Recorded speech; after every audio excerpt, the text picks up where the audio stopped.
coming in from Tamil Nadu, where a newly inaugurated bridge that was unveiled by the Tamil Nadu PWD minister just about 3 months ago has collapsed in Tamil Nadu's Tiruvannamalai district. Now, this bridge was built across Pennar River at an estimated cost of 15.90 crore. It was severely damaged because it could not withstand the heavy water discharge that came in from the Santhar Dam. As images of this damaged bridge have gone viral on the social media, both the BJP and the ADMK have gone for the DMK government. What they are saying is this is deep-rooted corruption that is to be blamed for the collapse of the bridge. Also, the Tamil Nadu BJP chief Tiruvannamalai has taken aim at the Stalin government, and he says that the bridge built for crores had a lifespan of just 90 days. Slamming the state government, he's also said that there was zero responsibility and zero accountability. Now, Kovai Satyan of the DMK has hit back at the Stalin government. He says that there was corruption in every government department in the state of Tamil Nadu. Take any department or any ministry under M.K. Stalin, the most incompetent chief minister of India. Everywhere corruption is so deep-rooted. This bridge was constructed at a cost of 16 crore rupees. In less than 3 months' time, it couldn't withstand a release of water from the dam. It's not a flash floods or what's, it's a water release from the dam, it couldn't withstand. Imagine about the plight of 4,000 crores spent on stormwater drains in Chennai. Now, the DMK has also put out a defense. They say this was just a one-off incident and the reasons of the collapse, they say, will be looked into. The ruling parties also cited the bridge collapses in the NDA ruled states to counter the BJP's attack. See, a bridge, newly constructed bridge, before sitting, water has come. So that may affect any construction for that matter. It is, you can ask any engineer. After 1 year or 2 years, it will be set and no, there won't be any problem. We have seen many bridges in Gujarat, even the road in Mumbai, in the name of Atal bridge. Everything had collapsed. Who will take responsibility? See, for one single incident, the engineer should go and study and see what is wrong with it, because it is this is built across a river, not on the street. Let's also get in our colleague Dharuni, who has more details on that big story. She joins us live. Dharuni, but you know, is the government's only response that look at what's happened in the NDA ruled states? Because what really happened here, I mean, lives could have been lost. This is a question that people are asking, that who's responsible, accountable?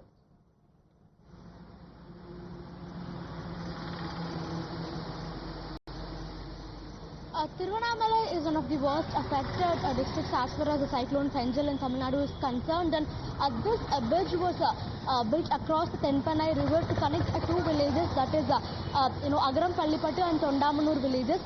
This bridge construction began in February last year and it was inaugurated by PWD Minister E.V. Velu on September 2, 2024, that is around 85 to 90 days back. And because of the excessive rainfall and because of excessive levels of surplus water running over the bridge, it has got destroyed, it has got damaged, is what the government is telling, and they are telling that flooding is a natural disaster and that any kind of a construction, be it a bridge or a building, sometimes it will not withstand the levels of rainfalls and the levels of flooding. That is what has happened with this bridge also. There is no corruption involved in it, and we are looking into the damage, and very soon the damage will be repaired is what the DMK government is telling on their part. But almost 10 to 12 villages from this region, especially the said villages, that is Agaram Pallipattu and Tondamanur, they have lost connectivity to each other because of the damage to this bridge. They are not able to travel from one village to the other. Some villages they are not even able to travel out of their own villages to other parts of the city and other parts of the district is what they are given to understand. So it is definitely a very urgent issue that the government needs to address immediately. Meanwhile, opposition parties ADMK and the BJP, both of them have pointed their fingers at the DMK government. They are telling that it is because of the rampant corruption that is prevailing in the PWD department that these kinds of weak construction works are happening in the state, especially when it comes to public projects such as bridges and other buildings. And in fact, the Tamil Nadu BJP chief Annamalai has gone a step ahead, and he is telling that whoever the constructor was behind this particular contract, he'll be given more contracts in the DMK government in the upcoming days.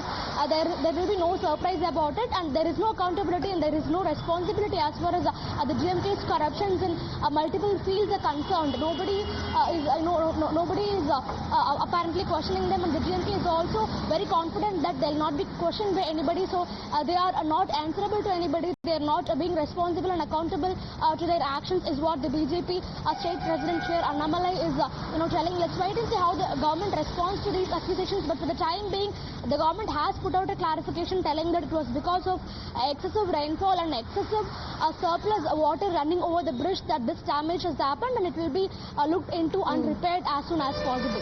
Okay, Tharuni, allow me a moment. Let's also say good evening to Mr. Narayan Tirupati, who represents the BJP. He's joining us on the broadcast. So, how would you respond to the only response that has come in right now from the ruling coalition of the Congress and the DMK, that look at the NDA ruled states? They say look at Bihar, look at Atal Setu. So they say don't ask us questions, but look within.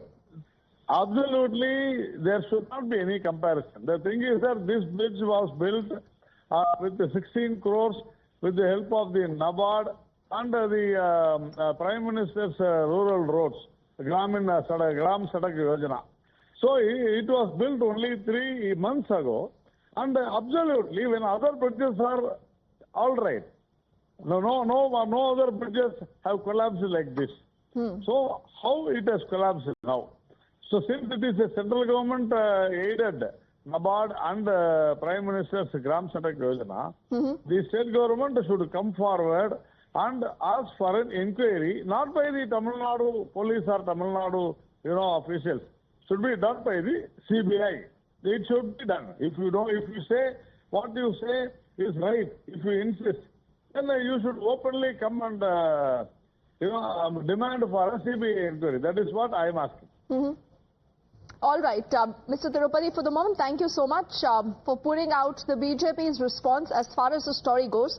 And like I said, remember, the DMK has cited bridge collapses in NDA-ruled states, and the focus is also on the state of Bihar. Now, Bihar is where you have this saga of crumbling bridges that continues unabated. At least a dozen bridges there have come down crumbling in different parts of the state, with some under construction structures collapsing multiple times, one after the other, even in spite of a repair. Now, in the month of September alone, at least 3 bridges collapsed there from Bhagalpur, Patna and the Munger districts. The matter of bridge collapse in Bihar is also up in the Supreme Court. On November the 18th, you had the top court granting the last opportunity to the state government to file its response to a PIL that did raise concerns about the safety and the longevity of bridges in the state. The court has also said that it is granting 6 weeks' time to the state government to file a response on that entire matter. So we'll continue to track that story and see what happens next. Is there any accountability fixed or not? Dharani, for the moment, thank you for getting us the latest and all those responses. With this, it's also time for us to quickly head into a break. When we come back,